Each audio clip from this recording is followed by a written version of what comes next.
Viewers break तो बाद तुहाडा स्वागत है जी। डॉक्टर साहब साडी अगली ईमेल बठिंडा तो सरदार कृपाल सिंह जी दी है। ये लिखते हैं सत्कारयोग डॉक्टर अमरजीत सिंह जी, वाहिगुरू जी का खालसा वाहिगुरू जी की फतेह। आप जी दा यू न्यूज़ टूडे ते 1 जनवरी नूं लेख पढ़िया जो सी सिੱਖੀ विश्वासां वाला कोई भी सिख आम आदमी पार्टी के एजेंडे विच किहड़ा सिख पक्षी नुकता दे के इस विच शामिल हो रहा है।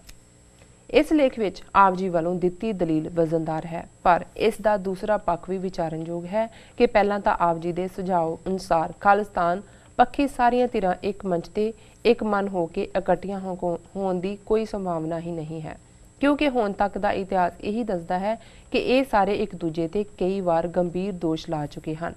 इन्हां दोषां प्रदोषां जड़े के किसी ना किसी रूप विच हाली भी निरंतर जारी हैं। कारण इन्हां ने सिर्फ आपसी दूरियां ही नहीं वधाइयां बल्कि पंथक सफा विच अपना विश्वास भी गवा चुके हैं। यह कारण है कि विधान सभा दी तां गल ही छड्डो, श्रोमणी कमेटी जिस दे कानून अनुसार सिर्फ सिख वोटर ही वोट पाउण दे अधिकारी हैं, दियां चोणां विच भी ये 5 मैंबरां तो वध नहीं जित सके। उन्हां विचों भी जित उपरंत 2 बादल दल विच शामिल हो गए। जे श्रोमणी अकाली दल पंच प्रधानी ते दल खालसा मनो इकट्ठियां हो भी जान तां भी मेरे अंदाजे मुताबक ये श्रोमणी कमेटी के 110 वाले हाउस विच 10-15 तो वध सीटां किसी भी हालत विच जित नहीं सकते। जे श्रोमणी कमेटी दीआं चोणां विच खालिस्तान पक्षी पार्टियां कोई मार्का नहीं मार सकियां तां विधान सभा दीआं चोणां जित के खालिस्तान की प्राप्ति का विचार ख्याली पलाव तो वध कुछ भी नहीं हो सकता। सो जेकर आम आदमी पार्टी का समर्थन करन दी बजाय कौमी सोच रखने वाले सिख मैं चाहांगा क्योंकि ईमेल लंबी है जी और सैगमेंट वाइज असी इस उत्ते विचार करांगे जी जी। सब तो पहला तो सर कृपाल सिंह जी बठिंडा वालियां दा बहुत बहुत धन्यवाद। उन्होंने सानू लिखिया जी क्योंकि जिहड़े विचार असी इस प्रोग्राम च दिते उन्हां ते आधारित साडी लिखत जिहड़ी कि परसों ट्यूसडे दे पेपरां विच छपी जी यू न्यूज़ के उत्ते भी सी। उन्होंने वो देखी और उस आर्टिकल के उत्ते उन्होंने टिप्पणी की है, क्योंकि उन्होंने मैनू निज ईमेल के उत्ते भी अपनी टिप्पणी भेजी। सो मैं समझदा है भी साडा ये प्लेटफॉर्म काफ़ी वड्डा प्लेटफॉर्म है जी यूट्यूब ते अपलोड भी हुंदा है और रैकॉर्ड के लिए ज़रूरी है, क्योंकि जिहड़े उन्होंने ये विचार आप भी बड़े सोचवान सिख विचारक ने जी। बेशक हर चीज़ नाल सहमत होना उन्हां दा साडे नाल जां साडा उन्हां नाल कोई ज़रूरी नहीं है, पर जिहड़ा भी वीर भैन सिੱਖੀ नुकता निगाह तो ईमानदारी दे नाल सिचुएशनस दे उत्ते टिप्पणी करदा है असीं उस नूं गंभीरता नाल लैंदे और सानू इस गल का माण महसूस होया कि भी वीर कृपाल सिंह जी ने सानू लिखिया जी। असीं इसलिए उन्हां दे नाल उन्हां दी लिखत नाल भी इंसाफ करना चाहते हैं। इनू असीं बिल्कुल एडिट नहीं करांगे जी और ऐसा सच ही दर्शकों के नाल साझा करांगे और फिर असीं इस दे उत्ते अपना विचार भी देंगे जी। क्योंकि असीं ये सुझाव जदों असीं आम आदमी पार्टी के एजेंडे नूं जिन्हों कि असीं हिंदुत्ववादी सी टीम कह जी उस नूं एक्सपोज करते हैं, फिर असीं अपनियां धिरां नूं कहा पंथक धिरां नूं कि इस वेले उन्हां दे लई ये परख दी घड़ी है कि वो नेड़े आण, भावें झंडे अपने अड अड रखण, एक सांझे प्लेटफॉर्म ते सांझे प्रोग्राम पंथक चढ़दी कला आज़ादी की गल इस दे उत्ते जिहड़ा है वो चोण मैदान दे विच उतरन जी। सो उन्होंने आम आदमी पार्टी के गुणां की गल करन तो पहला उन्होंने साडे इस पार्ट नूं जिहड़ा है लिया है। उन्होंने बेशक शुरू च कहा भी तुहाडी दलील वजनदार है, पर नाल ही उन्होंने उस दलील विचले जिहड़े कमज़ोर पक्ष ने उन्हां दे वल इशारा कीते। उन्होंने कहा भी इन्हां दी खालिस्तानी धिरां दी नेड़े आण दी कोई संभावना नहीं, ये पहलां भी गंभीर दोष ला चुके हैं, हुण भी ला रहे हैं जी। फिर उन्होंने कहा कि भी जे मान लो कि भी जे ये आ भी जाण इकट्ठे तो ये कोई कारगर नहीं साबित होणगे। और उहदे च उन्होंने उदाहरण दे विच कहा कि पिछलियां श्रोमणी कमेटी चोणां जिहदे सिख ही वोट पा सकदा है, सिर्फ 5 मैंबर जिते सी तो उन्होंने कहा कि जे इकट्ठे हो भी जाते श्रोमणी कमेटी चोणां वेले भी तो 10 तो 15 सीटां वो लिजा सकते सी, इस तो ज़्यादा नहीं जी। उन्हां दी गल शायद सारी गलत नहीं है, पर इहदे च वो भी पंजाब च बैठे ने, उन्होंने जरूर देखा होगा भी श्रोमणी कमेटी दीआं चोणां वेले बेशक कानूनी तौर पर सिख वोटर नूं ही वोट पाउण दा हक सी, पर असीं अड अड टीवी चैनल्स के उत्ते देखा भी किहड़े सिख वोटां पाउण आए सी ਜੀ ਕਿ ਜੇ ਤੁਸੀਂ ਬਈਆਂ ਨੂੰ, ਸਿਰ ਮੁੰਨਿਆਂ ਨੂੰ, ਸਿਗਟਾਂ ਪੀਣ ਵਾਲਿਆਂ ਨੂੰ ਲਿਆ ਕੇ ਭੁਗਤਾਉਂਦੇ ਹੋ, ਔਰ ਜਿਹੜੀ ਸਾਡੇ ਕੋਲ ਅੰਦਰੂਨੀ ਰਿਪੋਰਟ ਵੀ ਹੈ ਕਿ ਵੀ ਕਿਵੇਂ ਜਿਹੜੇ ਕਿ ਕੁਝ ਕੋਰਸਪੋਂਡੈਂਟਸ ਉੱਤੇ ਨੇ ਕਿ ਕਿੰਨੀ ਵੱਡੀ ਗਿਣਤੀ ਦੇ ਵਿੱਚ ਜਾਲੀ ਵੋਟਾਂ ਭੁਗਤਾਈਆਂ ਗਈਆਂ।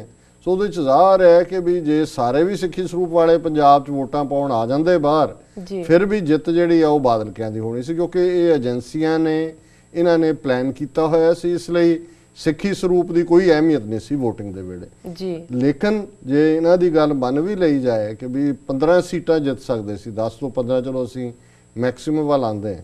ਸੋ ਅਸੀਂ ਸਮਝਦੇ ਹਾਂ ਵੀ ਜੇ 110 ਮੈਂਬਰੀ ਹਾਊਸ ਦੇ ਵਿੱਚ ਲਗਭਗ 1/6 ਜਾਂ 1/7 ਹਾਂਜੀ ਜਿਹੜੀ ਕਿ 13-14% ਬਣ ਜਾਂਦਾ ਹੈ, ਉਨਾ ਬਲਾਕ ਇਹਨਾਂ ਦੇ ਕਹਿਣ ਮੁਤਾਬਕ ਹੈ ਸਿੱਖਾਂ ਦੇ ਵਿੱਚ ਵੀ ਜਿਹੜੇ ਆਜ਼ਾਦੀ ਦੀ ਗੱਲ, ਪੰਥ ਦੀ ਗੱਲ ਮਜ਼ਬੂਤੀ ਨਾਲ ਕਰ ਸਕਦੇ ਨੇ, ਤੇ ਮੈਂ ਫਿਰ ਵੀ ਉਪਰਾਮ ਨਹੀਂ ਹੈ।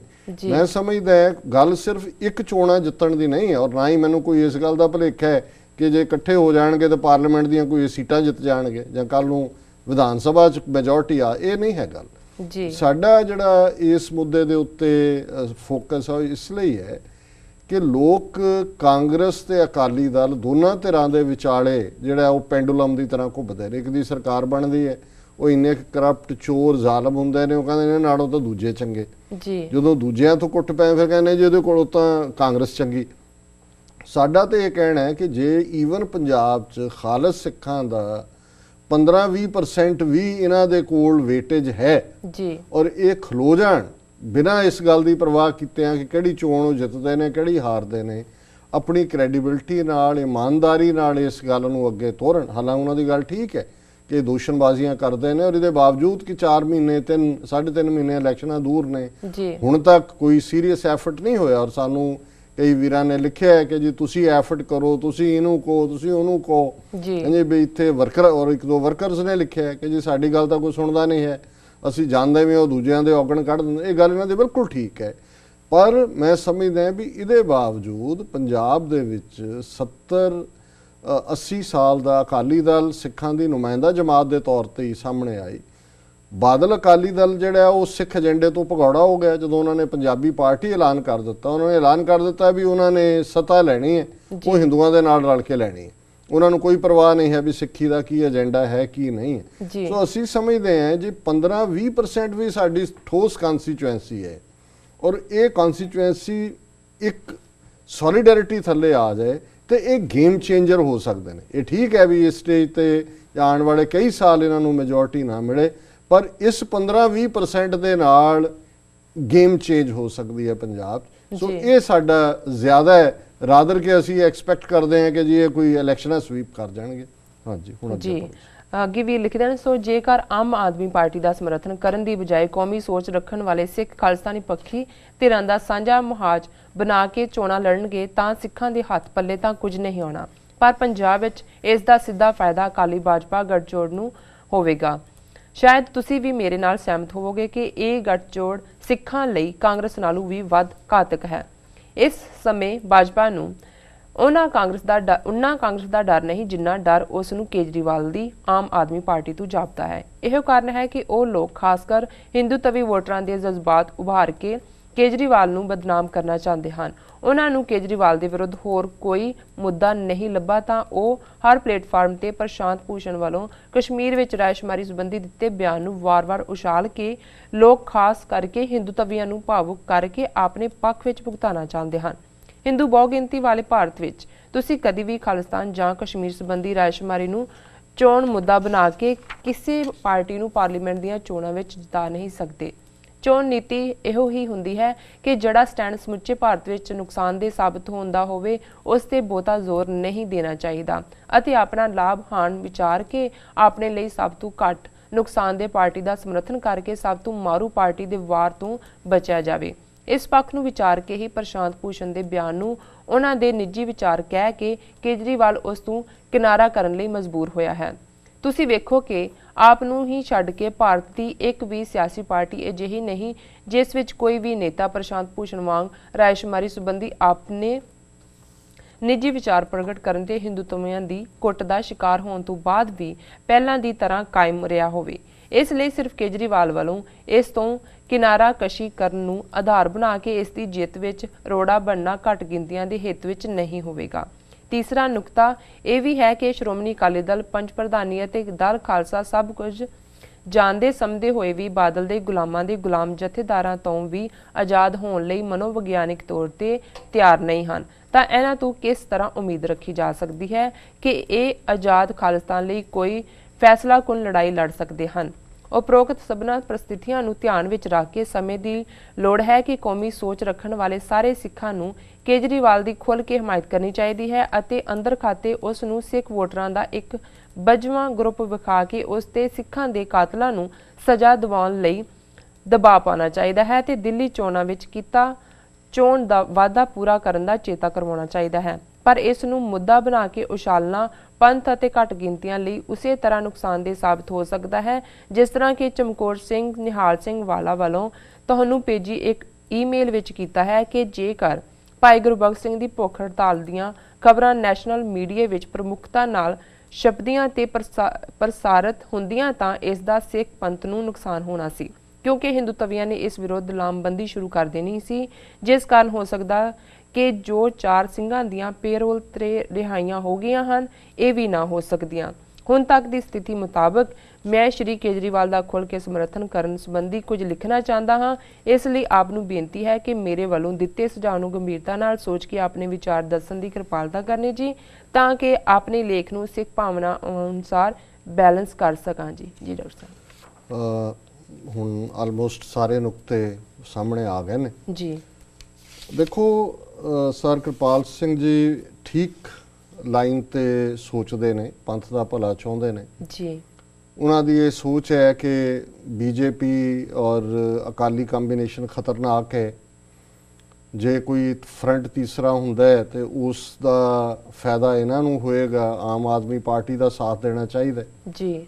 ਉਹ ਇਹ ਵੀ ਸੋਚਦੇ ਨੇ ਕਿ ਵੀ ਜੇ ਪ੍ਰਸ਼ਾਂਤ ਭੂਸ਼ਣ ਦੇ ਮੁੱਦੇ ਤੇ ਕੇਜਰੀਵਾਲ ਨੇ ਬੈਕ ਲਾਈਨ ਲਈ ਹੈ ਤੇ ਨੀਤੀ ਵਿਚਾਰ ਕੇ ਲਈ ਹੈ, ਕਿਉਂਕਿ ਭਾਰਤ ਦੇ ਵਿੱਚ ਕੋਈ ਵੱਡੀ ਪਾਰਟੀ ਇਸ ਦੀ ਹਮਾਇਤ ਕਰਕੇ ਜਿੱਤ ਨਹੀਂ ਸਕਦੀ ਜੀ। ਔਰ ਫਿਰ ਉਹਨਾਂ ਨੇ ਇਹਨਾਂ ਤਿੰਨਾਂ ਪਾਰਟੀਆਂ ਦੇ ਉੱਤੇ, ਪੰਥਕ ਧਿਰਾਂ ਦੇ ਉੱਤੇ ਇਹ ਕਟਾਕਸ਼ ਵੀ ਕੀਤਾ ਕਿ ਇਹ ਜਥੇਦਾਰਾਂ ਤੋਂ ਖਹਿੜਾ ਨਹੀਂ ਛੁਡਾਉਂਦੇ, ਧਾਰਮਿਕ ਜਥੇਦਾਰਾਂ ਤੋਂ ਇਸ ਲਈ ਮਨੋਵਿਗਿਆਨਕ ਗੁਲਾਮ ਨੇ ਜੀ। ਔਰ ਉਹਨਾਂ ਨੇ ਕਿਹਾ ਜੀ ਕਿ ਵਿੱਚ ਵੜ ਕੇ ਉਹ ਸਿੱਖਾਂ ਦੇ ਕਾਤਲਾਂ ਨੂੰ ਸਜ਼ਾ ਦੇਣ ਦਾ ਪੈਕੇਜ ਕਰ ਲੈਣ ਜੀ ਔਰ ਆਪਣਾ ਬਜਵਾ ਗਰੁੱਪ ਸਾਬਤ ਕਰਨ। ਤੇ ਫਿਰ ਉਹਨਾਂ ਨੇ ਸਾਡੇ ਪ੍ਰੋਗਰਾਮ 'ਚ ਵੀ ਚਮਕੌਰ ਸਿੰਘ ਨਿਹਾਲ ਸਿੰਘ ਵਾਲਾ ਜ਼ਿਲ੍ਹਾ ਮੋਗਾ ਦੀ ਲਿਖਤ ਇਸ ਤੋਂ ਨੂੰ ਉਹਨਾਂ ਨੇ ਆਧਾਰ ਬਣਾ ਕੇ ਕਿਹਾ ਵੀ ਗੁਰਬਖਸ਼ ਸਿੰਘ ਦਾ ਮੁੱਦਾ ਕਿਉਂਕਿ ਲੋ ਲਾਇੰਗ ਰਿਹਾ, ਨੈਸ਼ਨਲ ਮੀਡੀਆ ਤੇ ਨਹੀਂ ਆਇਆ, ਉਹਦਾ ਫਾਇਦਾ ਹੋਇਆ। ਜੀ ਜੀ। ਦੇਖੋ ਅਗੇਨ ਜਿਵੇਂ ਹਰ ਨੁਕਤੇ ਤੋਂ ਵੇਖਿਆ, ਜਦੋਂ ਮੈਨੂੰ ਇਹ ਸਾਰਾ ਕੁਝ ਮੈਂ ਦੇਖਦਾ ਸੁਣਦਾ ਜਾਂ ਹੋਰ ਵੀ ਵੀਰਾਂ ਨੇ ਇਸ ਲਾਈਨ ਦੇ ਉੱਤੇ ਕਿਹਾ ਜੀ, ਤੇ ਮੈਨੂੰ ਇਹ ਲੱਗਣ ਲੱਗ ਜਾਂਦਾ ਹੈ ਵੀ ਸਿੱਖ ਕੌਮ ਦਾ ਈਵਨ ਜਿਹੜਾ ਸੋਚਵਾਨ ਤਬਕਾ ਵੀ ਹੈ ਉਹ ਵੀ ਐਡਹੌਕਿਜ਼ਮ ਤੇ ਆ ਗਿਆ। ਐਡਹੌਕਿਜ਼ਮ ਹੁੰਦਾ ਹੈ ਕਿ ਵੀ ਤੁਸੀਂ ਇਮੀਡੀਏਟਲੀ ਦੇਖਦੇ ਹੋ ਵੀ ਤੁਹਾਡਾ ਇਹਦੇ ਚੋਂ ਕੀ ਨਿਕਲ ਸਕਦਾ ਜੀ। ਲੌਂਗ ਟਰਮ ਆਪਣੇ ਗੋਲ, ਆਪਣੀ ਵਚਨਬੱਧਤਾ, ਆਪਣਾ ਨਿਸ਼ਾਨਾ, ਇਸ ਪਾਸੇ ਵੱਲ ਅਸੀਂ ਕਿਤੇ ਨਾ ਕਿਤੇ ਥੜਕ ਰਹੇ ਹਾਂ ਤੇਜ਼ੀ ਦੇ ਨਾਲ। ਅਸੀਂ ਇਹ ਸਮਝਦੇ ਹਾਂ ਕਿ ਵੀ ਕੋਈ ਚੀਜ਼ ਜਿਹੜੀ ਹੈ ਅਸੀਂ ਵਿੱਚ ਅੰਦਰ ਘੁੱਟ ਕੇ ਕੋ ਕਰ ਲਾਂਗੇ, ਦੂਜੇ ਨੂੰ ਕੋਈ ਪਤਾ ਨਹੀਂ ਲੱਗੇਗਾ ਔਰ ਫਿਰ ਅਸੀਂ ਬਾਅਦ ਜਦੋਂ ਠੀਕ ਟਾਈਮ ਆਏਗਾ ਉਦੋਂ ਆਪਣੀ ਸਟਰੈਂਥ ਦਿਖਾਵਾਂਗੇ। ਦੇਖੋ ਇਸ ਤਰ੍ਹਾਂ ਪਹਿਲਾਂ ਤਾਂ ਇਹ ਗੱਲ ਸਪਸ਼ਟ ਹੋਣੀ ਚਾਹੀਦੀ ਹੈ ਕਿ ਵੀ ਜੇ ਅਸੀਂ ਆਪਣੇ ਗੋਲ ਖਾਲਿਸਤਾਨ ਦੇ ਲਈ ਵਚਨਬੱਧ ਹੈ ਜੀ ਤੇ ਫਿਰ ਸਾਨੂੰ ਇਸ ਐਡਹੌਕਿਜ਼ਮ ਚੋਂ ਨਿਕਲਣਾ ਪਏਗਾ ਕਿ ਜੀ ਵਕਤੀ ਤੌਰ ਤੇ ਉਹ ਜਿੱਤ ਜਾਏ, ਵਕਤੀ ਤੌਰ ਤੇ ਉਹ ਹਾਰ ਜਾਏ। ਅਸੀਂ ਆਪਣੀ ਸੋਚ ਬਾਰੇ ਦ੍ਰਿੜ ਹੈ ਕਿ ਅਸੀਂ ਦੋ ਪਾਰਟੀਆਂ ਦਾ ਹਿੰਦੂਤਵੀ ਰੋਲ ਏ ਤੇ ਬੀ ਟੀਮਾਂ ਦਾ ਦੇਖਿਆ ਜੀ। ਔਰ ਇਹ ਸੀ ਟੀਮ ਇਸ ਲਈ ਹੈ ਕਿਉਂਕਿ ਵੰਦੇ ਮਾਤਰਮ ਉਹਨਾਂ ਦਾ ਨਾਅਰਾ ਹੈ, ਬੰਦਨਾ ਮਾਂ ਦੀ, ਭਾਰਤ ਮਾਤਾ ਦੀ ਭੂਗੋਲਿਕ ਏਕਤਾ ਅਖੰਡਤਾ ਜੀ। ਔਰ ਉਸ ਦੇ ਵਿੱਚ ਜਿਹੜਾ ਸੁਧਾਰ ਦੀ ਗੱਲ ਕਿ ਕਰਪਸ਼ਨ ਨਾ ਹੋਏ, ਦੂਜਾ ਨਾ ਹੋਏ। ਮੈਂ ਜਦੋਂ ਖਾਲਿਸਤਾਨ ਦੇ ਨੁਕਤਾ ਨਿਗਾਹ ਤੋਂ ਸੋਚਦਾ ਇਹਨਾਂ ਸਾਰੀਆਂ ਡਿਵੈਲਪਮੈਂਟਸ ਤੋਂ ਬਿਸਾਈਡਸ ਦਾ ਇਲੈਕਟਰਲ ਪੋਲਿਟਿਕਸ, ਜੀ ਮੈਂ ਸਮਝਦਾ ਵੀ ਇੱਕ ਇਮਾਨਦਾਰ ਬੰਦੇ ਨੂੰ ਜਾਂ ਇੱਕ ਇਮਾਨਦਾਰ ਸਿਸਟਮ ਨੂੰ ਤੋੜਨਾ ਔਖਾ ਹੁੰਦਾ ਹੈ ਜੀ। ਇੱਕ ਕਰਪਟ ਬੰਦੇ ਨੂੰ ਜਾਂ ਕਰਪਟ ਸਿਸਟਮ ਨੂੰ ਤੋੜਨਾ ਔਖਾ ਨਹੀਂ ਹੁੰਦਾ ਜੀ ਜੀ। ਸੋ ਰਾਦਰ ਅਸੀਂ ਭਾਰਤ ਦੀ ਏਕਤਾ ਅਖੰਡਤਾ ਚਾਹੁੰਦੇ? ਪਹਿਲਾਂ ਤਾਂ ਇਹ ਸਵਾਲ ਅਸੀਂ ਕਰੀਏ। ਜੇ ਤਾਂ ਅਸੀਂ ਚਾਹੁੰਦੇ ਹਾਂ ਫਿਰ ਤਾਂ ਠੀਕ ਹੈ ਕੇਜਰੀਵਾਲ ਇਮਾਨਦਾਰੀ ਉੱਥੇ ਲੈ ਆਏਗਾ, ਸਾਰੇ ਇਮਾਨਦਾਰ ਹੋ ਜਾਣਗੇ, ਏਕਤਾ ਅਖੰਡਤਾ ਜਿਹੜੀ ਹੈ ਕਾਇਮ ਹੋਏਗੀ। ਜੀ ਅਸੀਂ ਤਾਂ ਇਸ ਨੂੰ ਖੇਰੂ ਕਰਨਾ ਚਾਹੁੰਦੇ ਕਿ ਵੀ ਇਹਨਾਂ ਨੇ ਸਾਡੇ ਅਕਾਲ ਤਖਤ ਤੇ ਹਮਲਾ ਕੀਤਾ, ਸਾਡਾ ਇਹਨਾਂ ਦੇ ਨਾਲ ਗੁਜ਼ਾਰਾ ਨਹੀਂ, ਅਸੀਂ ਅੱਡ ਹੋਣਾ। ਜੀ ਔਰ ਜੇ ਕੋਈ ਇਹਨੂੰ ਸਮਝਦਾ ਹੈ ਵੀ ਇਹ ਦੇਸ਼ ਦੇ ਵਿੱਚ ਚੇਂਜ ਦਾ ਦੂਤ ਹੈ ਅਰਵਿੰਦ ਕੇਜਰੀਵਾਲ, ਤਾਂ ਫਿਰ ਇਹ ਜੈ ਪ੍ਰਕਾਸ਼ ਨਾਰਾਇਣ ਤੋਂ ਵੱਡਾ ਲੀਡਰ ਨਹੀਂ ਹੈਗਾ। ਜੈ ਪ੍ਰਕਾਸ਼ ਨਾਰਾਇਣ ਦਾ ਸਾਰੀ ਫਰੀडम ਮੂਵਮੈਂਟ ਦਾ ਵੀ ਨਹਿਰੂ ਦੇ ਕੱਦ ਦਾ ਬੰਦਾ ਸੀ, ਔਰ ਉਹਨੇ ਜਦੋਂ ਆਪਣੀ ਪੂਰਨ ਕ੍ਰਾਂਤੀ ਦਾ ਨਾਅਰਾ ਦਿੱਤਾ, ਉਸ ਦੀਆਂ ਜੜ੍ਹਾਂ ਪਿੰਡਾਂ ਦੇ ਵਿੱਚ ਸਨ। ਬਿਹਾਰ ਚੋਂ, ਯੂਪੀ ਚੋਂ, ਭਾਰਤ ਭਰ ਦੇ ਵਿੱਚ ਪੂਰਨ ਕ੍ਰਾਂਤੀ ਦੀ ਗੱਲ ਫੈਲੀ। ਜੀ ਇੱਕ ਇਮਾਨਦਾਰ ਬੰਦਾ, ਔਰ ਉਹਨੇ ਨਹਿਰੂ ਖਾਨਦਾਨ ਦੀ ਕਰਪਸ਼ਨ ਨੂੰ, ਇੰਦਰਾ ਗਾਂਧੀ ਨੂੰ ਟਾਰਗੇਟ ਕਰਕੇ ਉਹਨੇ ਐਜੀਟੇਸ਼ਨ ਸ਼ੁਰੂ ਕੀਤੀ। ਸਾਰਾ ਹਿੰਦੁਸਤਾਨ ਉਸ ਦੇ ਵਿੱਚ ਰੁੜ ਗਿਆ ਪੂਰਨ ਕ੍ਰਾਂਤੀ ਦੇ ਨਾਂ ਥੱਲੇ। ਇੰਦਰਾ ਗਾਂਧੀ ਨੂੰ ਐਮਰਜੈਂਸੀ ਲਾਣੀ ਪਈ, ਐਮਰਜੈਂਸੀ ਤੋਂ ਬਾਅਦ ਫਿਰ ਚੋਣਾਂ ਹੋਈਆਂ, ਦੁਬਾਰਾ ਕਾਂਗਰਸ ਦੀ ਵਿਰੋਧੀ ਪਾਰਟੀ ਬਣੀ, ਤੇ ਫਿਰ ਕੀ ਬਣਿਆ? ਉਹ ਖਤਮ ਹੋ ਗਿਆ ਨਹਿਰੂਇਜ਼ਮ ਦੀ ਕਰਪਸ਼ਨ। ਹਿੰਦੁਸਤਾਨ 'ਚ ਕਰਪਸ਼ਨ ਖਤਮ ਹੋ ਗਈ, ਪੂਰਨ ਕ੍ਰਾਂਤੀ ਆ ਗਈ। ਜੇ ਜੈ ਪ੍ਰਕਾਸ਼ ਨਾਰਾਇਣ ਵਰਗਾ ਬੰਦਾ ਜਿਹਦੀਆਂ ਇੰਨੀਆਂ ਬੈਕ ਇਨਿੰਗ ਸੀ, ਇਹ ਤਾਂ ਮਿਸਟੀਰੀਅਸ ਹੈ ਕਿ ਕੇਜਰੀਵਾਲ ਹੁਣ ਪਤਾ ਲੱਗਾ ਜ਼ਿਲ੍ਹਾ ਹਿਸਾਰ ਦਾ ਇੱਕ ਰੈਵਨਿਊ ਆਫੀਸ਼ੀਅਲ ਕਾਮਨ ਬੰਦਾ। ਸੋ ਫਾਰ ਉਹਦੇ ਅਸੀਂ ਸਟੈਪਸ ਕਿ ਜੀ ਲਾਲ ਬੱਤੀ ਨਾ ਹੋਏ, ਬਿਜਲੀ ਪਾਣੀ, ਬੜੇ ਪਪੂਲਰ ਸਟੈਪ ਨੇ ਜੀ। ਲੇਕਿਨ ਇਸ ਕਿਸਮ ਦੇ ਤਾਂ ਇੱਕ ਜਿਹਨੂੰ ਤੁਸੀਂ ਜਗਲਰ ਸ਼ੋਅ ਕਹਿੰਦੇ ਹੋ, ਮਦਾਰੀ ਸ਼ੋਅ ਹੁੰਦਾ। ਜਦੋਂ ਤੁਸੀਂ ਇੱਕ ਸਿਸਟਮ ਨੂੰ ਚੇਂਜ ਕਰਨ ਦੀ ਗੱਲ ਕਰਦੇ ਹੋ, ਫਿਰ ਸਾਡੇ ਸਾਹਮਣੇ ਜੈ ਪ੍ਰਕਾਸ਼ ਨਾਰਾਇਣ ਹੋਣਾ ਚਾਹੀਦਾ ਕਿ ਉਹਨੂੰ ਵੀ ਇਮਾਨਦਾਰ ਸਿੱਖਾਂ ਨੇ ਉਸ ਵੇਲੇ ਹਮਾਇਤ ਦਿੱਤੀ ਸੀ। ਅਕਾਲੀਆਂ ਨੇ ਤਾਂ ਦਿੱਤੀ ਸੀ, ਬਾਦਲ ਨੇ, ਕਿਉਂਕਿ ਬੀਜੇਪੀ ਨੇ ਦਿੱਤੀ ਸੀ। ਪਰ ਇਹਨਾਂ ਤੋਂ ਬਾਹਰ ਵੀ ਜਿਹੜੇ ਚੰਗੇ ਸਿੱਖ ਸੀ, ਉਹਨਾਂ ਨੂੰ ਲੱਗਦਾ ਸੀ ਕਿ ਯਾਰ ਜੈ ਪ੍ਰਕਾਸ਼ ਨਾਰਾਇਣ ਪੰਜਾਬੀ ਸੂਬੇ ਮੋਰਚੇ ਵੇਲੇ ਵੀ ਮਾਸਟਰ ਤਾਰਾ ਸਿੰਘ ਦੀ ਹਮਾਇਤ ਕਰਦਾ ਸੀ, ਸਿੱਖਾਂ ਦੇ ਖਿਲਾਫ ਨਹੀਂ ਹੈ, ਨਹਿਰੂ ਖਾਨਦਾਨ ਦੇ ਖਿਲਾਫ ਚੁੱਕਿਆ। ਉਹ ਵੀ ਰੋਲ ਕੇ ਰੱਖਤਾ। ਉਹਦੇ ਚੋਂ ਕੀ ਨਿਕਲਿਆ? ਮੁਰਾਰਜੀ ਦੇਸਾਈ ਬਣਿਆ ਉਹਦੇ ਚੋਂ ਪ੍ਰਾਈਮ ਮਿਨਿਸਟਰ। ਉਹ ਸਾਰੀ ਪੂਰਨ ਕ੍ਰਾਂਤੀ ਜਦੋਂ ਉਹ ਮੁਰਾਰਜੀ ਦੇਸਾਈ ਜਿਹਨੇ ਨਰਕਧਾਰੀਆਂ ਦੀ ਪਿੱਠ ਠੋਕੀ, ਇਹ ਕਹਿ ਕੇ ਜੀ ਉੱਥੇ ਸਿੱਖ ਲੈਣ ਕੀ ਗਏ ਸੀ, ਜੇ 13 ਮਰੇ ਨੇ ਤਾਂ ਕਸੂਰ ਉਹਨਾਂ ਦਾ।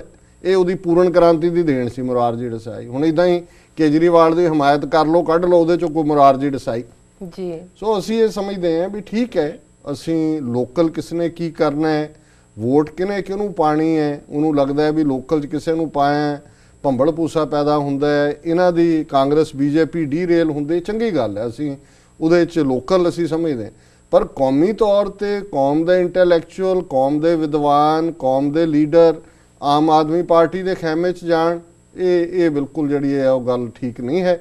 ਔਰ ਇਹ ਉਸੇ ਤਰ੍ਹਾਂ ਹੀ ਨਿਰਾਸ਼ ਹੋ ਕੇ ਆਣਗੇ ਜਿਵੇਂ ਕੋਈ ਜੈ ਪ੍ਰਕਾਸ਼ ਨਾਰਾਇਣ ਵੇਲੇ ਹੋ ਕੇ ਆਇਆ ਸੀ। ਕਿਸੇ ਨੂੰ ਕਿਸੇ ਹੋਰ 'ਚੋਂ ਆਸ ਨਜ਼ਰ ਆਣੀ ਸ਼ੁਰੂ ਹੋ ਜਾਂਦੀ ਹੈ।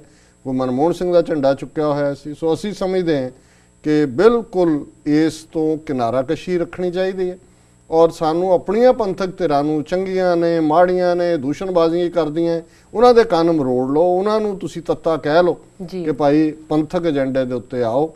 ਇਸ ਤੋਂ ਬਿਨਾਂ ਬਾਕੀ ਸਭ ਐਡਹੌਕਿਜ਼ਮ ਹੈ, ਔਰ ਜਿਹੜੀ ਮਾੜੀ ਮੋਟੀ ਗੱਲ ਹੈ ਉਹ ਵੀ ਜਾਂਦੀ ਲੱਗੇਗੀ ਜੇ ਅਸੀਂ ਇਸ ਕਿਸਮ ਦਾ ਹੀ ਆਪਣਾ ਖਿਲਾਫ ਪੈਦਾ ਕੀਤਾ। ਜੀ ਡਾਕਟਰ ਸਾਹਿਬ, ਤੁਹਾਡਾ ਬਹੁਤ ਬਹੁਤ ਧੰਨਵਾਦ। ਤੁਸੀਂ ਆਪਣੇ ਵਿਚਾਰ ਸਾਡੇ ਦਰਸ਼ਕਾਂ ਨਾਲ ਸਾਂਝੇ ਕੀਤੇ। ਹੁਣ ਲੈਂਦੇ ਹਾਂ ਬ੍ਰੇਕ।